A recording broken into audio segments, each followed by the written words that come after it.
La vraie raison pour laquelle tu te sens imposteur, c'est pas parce que tu manques de confiance en toi. D'ailleurs, probablement que c'est l'inverse. Tu sais très bien que tu as tout ce qu'il faut pour réaliser le projet que tu souhaites entreprendre, mais dans le fond, il y a quelque chose qui te retient et puis tu sais pas trop c'est quoi. Mais c'est pas un manque de confiance. Écoute la capsule qui suit. Je vais te montrer une des principales raisons, puis je vais te montrer aussi ce que tu fais qui entretient ton syndrome de l'imposteur plutôt que à t'aider à avancer avec.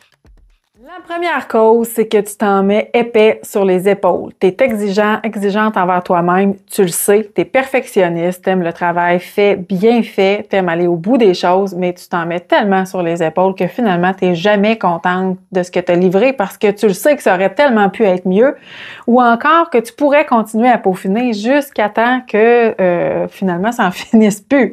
C'est le deadline probablement qui t'arrête et ça, c'est des indicateurs que tu es perfectionniste. Puis quand on est perfectionniste, généralement, on ne le sait pas. On a l'impression de livrer un standard minimum, un standard qui répond aux attentes, oui, mais un standard qui ne pourrait probablement pas être diminué.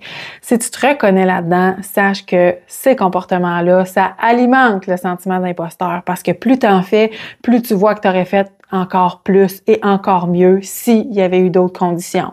Donc, plus tu es là-dedans, plus tu te mets épais d'exigence sur les épaules, ben plus ça contribue aussi à alimenter le doute sur ta propre légitimité puis à alimenter l'imposteur qui est en toi. Donc, si tu fais partie de ces personnes qui ont l'impression que pour être crédible, je dois livrer un travail bien fait, presque parfait, on ne doit pas me remettre en doute, on doit voir que je suis expert en la matière, à ce moment-là, tu vis probablement avec le sentiment d'imposteur et des fois peut-être l'impression que si tu avais plus confiance en toi, ce serait plus facile, mais non. Ce qui va te faciliter la vie, c'est l'inverse, c'est d'agir, malgré que les choses ne soient pas parfaites, malgré que tu te sens pas vraiment prêt ou prête, malgré que tu es dans le doute, malgré que tu aurais voulu continuer, malgré que tu te dises peut-être « c'est pas assez, il me semble que je peux pas livrer un travail de même ».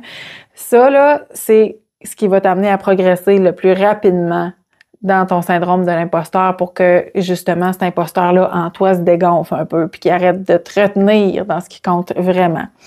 Plus tu vas justement affronter cette crainte-là ou ce souci du détail, plus tu vas lâcher prise là-dessus, ben plus ça va devenir facile pour toi d'avancer. Autrement dit, c'est la façon. Et c'est comme ça aussi que tu vas prendre confiance en toi en passant.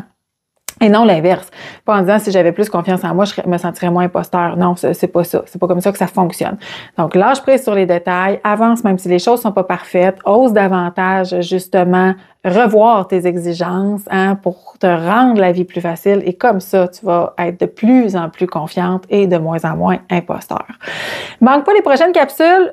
Tous les jeudis, la prochaine, jeudi prochain, va aussi parler des autres raisons pour lesquelles tu te sens imposteur. Donc, si tu t'es reconnu, c'est le moment de t'abonner pour ne pas manquer les prochaines capsules. Tu vas être notifié dans YouTube seulement. Pas de courriel, c'est gratuit, c'est simple. Voilà, tout simplement t'abonner à la chaîne Annexe Consultation.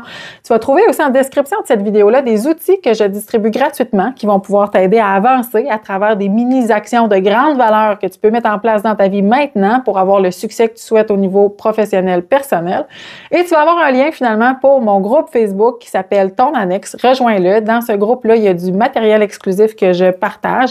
Un groupe de professionnels comme toi, bienveillants, qui souhaitent enrichir leur leadership et développer leur confiance pour avoir une vie plus épanouie, une vie excellente, mais sans se brûler.